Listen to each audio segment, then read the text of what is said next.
皆さんこんにちは、なおくんです。はい、イメージです。よろしくお願いします。っていうところで前回は、強化して、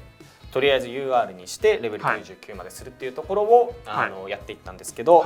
強化をとか覚醒をしたくなったトレーニングとか覚醒をしたくなったんだけど、素材が足りなくなっちゃったっていう状況になったと思うので、じゃあ今回その素材をトレーニングとか覚醒をするために必要な素材っていうのをゲットしていこうかなと思います。で、じゃあどこでゲットできるかっていうと、シナリオから手に入れることができます。で、結構いろいろなシナリオで手に入るんですけど、そのロベルトノートとか、覚醒書とかっていうのが多く手に入るシナリオっていうのがあって、今回はそこを周回していきたいなと思います。はい、じゃあ早速ちょっとゲーム画面いきましょう。お願いします。じゃあまずシナリオからですね。強化系の素材が手に入るのは割と選手強化のところにいろいろとまとまっているので、そこからいってみましょう。これですね。はい。で、今回手に入れたいそのロベルトノートとか覚醒書っていうのは、もう画面に出てるんですけど、ロベルトの教えっていう一番左のシナリオでロベルトノート、でもう一個その覚醒書っていうのがちょっと見てみてもらって、めちゃめちゃある。ここの全属性の覚醒書を手に入れろだったりとか、即属性の覚醒書を手に入れるとか、技属性で一番右に行くとコインの隣にないか。あった力属性。ちょっとこれ順番がその曜日によって違ったりするんですけど、っていうのがあるので、ここから手に入れることができます。で、どれも選手の相手チームの総合力的にはそこまで高くないので、割とその最初の段階とかでもクリアできるんじゃないかなと思うので、初心者の方も臆せず挑んでいただければと思います。っていうところで、じゃあ早速ロベルトノートからかな。いきましょう。でもロベルトノートは最初の段階で結構いっぱいあるので、枯渇したら手に入れようかなぐらいの感覚でいいんじゃないかなと思います。ロベルトノートとか強化シナリオ系も初めてクリアすると夢玉がもらえるので、その例えばロベルトノートそんなに困ってないよっていうのでも、夢玉を取りに行くとかでもいいんじゃないかなと思います。で、相手のチーム総合力は見れば分かる通り、対戦相手データちょっと見てもらえると分かる通り9582とかなんで、相手そんなに強くないんで、でも最初のオートマ中とかの方がよっぽどパラメータ的に低いですからね。っていうような感じなんで、割と最初の段階でもクリアできるので、最初にフォワードとキーパーとかさえちゃんと固めていれば割と勝てるチームなのかなと思います。じゃあ早速やっていきましょう。試合が終わりました。6対0で今シュートしてる人が3人しか決めたシュートが3本しかないんですけど、最初しかもこのシナリオって3対0から始まるんですよ。でしかも後半スタートなんで、もう約束された勝利。約束されてるんですね。だからその周回するのにすごくどのランクの人でも向いている、簡単にクリアできるので、気にせず戦ってもらえればと思います。で、報酬夢玉をゲットして、で初回報酬でロベルトノートの UR が必ずその3属性手に入るので、ここもサクッと手に入れて、そういうもりもりロベルトノート。すごい嬉しい。で、報酬2倍っていうのがあるんですけど、これ CM を見ることでその報酬が2倍もらえたり1日3回もらえるので、ちょっと今回はやらないですけど、素材足りないよっていう人はここで2倍にしてもいいかなと思います。じゃあ次なんですけど、今確かスタメンの選手が技と即属性の選手がまだ UR になってなかったなと思うので、そこの覚醒するのを目的に一番目標にしたいって思うので、最初覚醒書のシナリオ即と技を周回していきましょうか。で、これ上級中級初級ってあるんですけど、それぞれのシナリオちょっと見てもらえると分かる通り、まず初級だと覚醒書のランクが一番下の覚醒書が手に入ります。で、中級になると一番下の覚醒書も手に入るんですけど、基本的にメインなのは真ん中の覚醒書ですね。で、上級になると、一番上のところの覚醒書が手に入ります。中級の覚醒書が足りないよっていう人はここの上級のところを周回してもらえればいいんじゃないかなと思います。じゃあまず多分全体的に手に入る上級のところからやってみましょうかと思ったら、スタミナが足りない。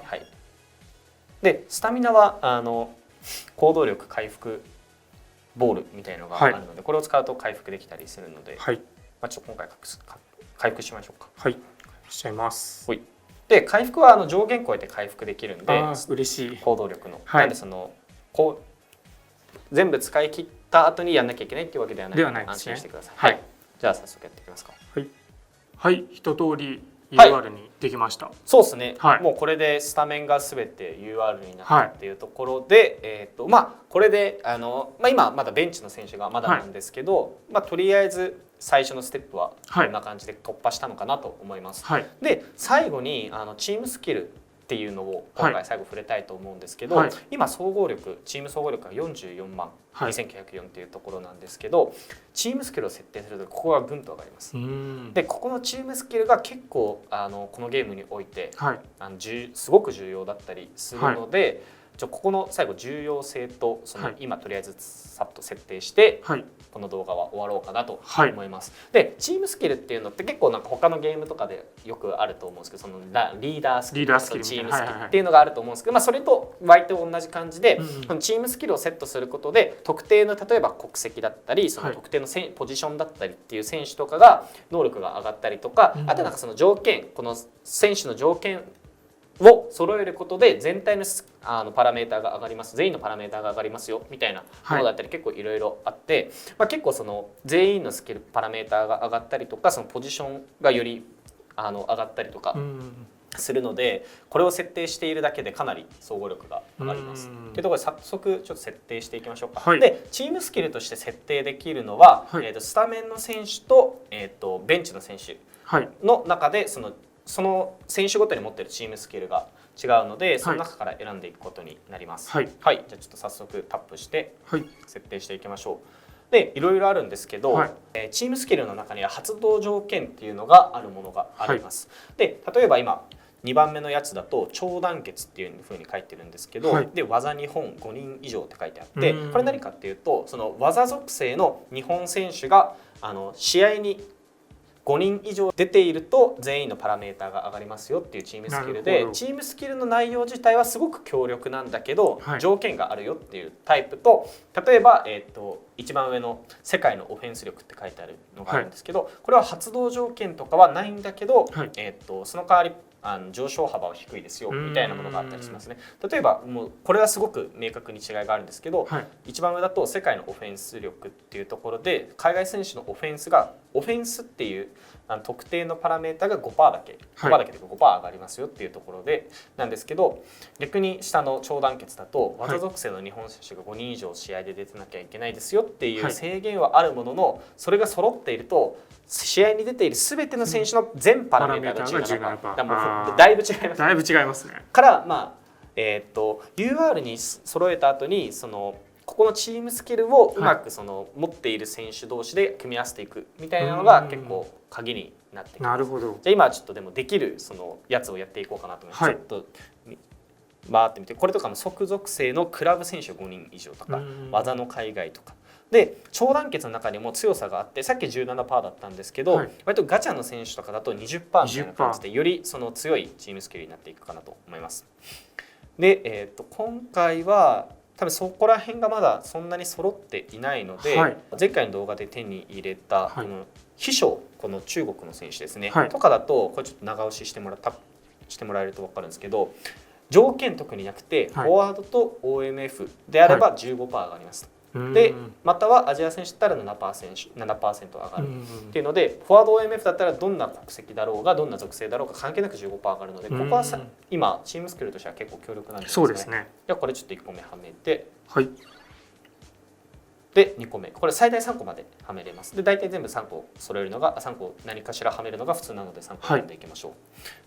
で次はフォワードが今日本の選手っていうところなので、ちょっと日本に偏ったチームスキルでもいいのかなと思ってて、さっきヒューガ君が見えたんで、これでヒューガ君だと日本選手であれば全パラメーター 15% 上がるよっていうチームスキルを持ってるので、これ結構強いのかなと思います。もうちょっと下に行って全部見たいですね。あとは一方で海外選手とかのがあるかなと思います。でもこの中だったら日本選手 15% がいいんじゃないですかね。そうですね。今持っている選手がでも4人しかいないんで4人しかかかりませんよっていうのはあるんですけど、ヒューガ君が強くなるっていうのは結構でかいと思うんで。でじゃあ最後3個目はでも海外選手の方がやっぱ今多いので、下に多分海外選手のあれがあった気がする。海外選手の全パラメータ。そうですね。これですね。これをじゃあ最後装着すると、はい、さっきまで40数万本当だ、54万にいつの間にかもりっと上がったんで、はい、ここまでいけば割とちょっとオンライン対戦とかに挑戦してみても少し戦えるようには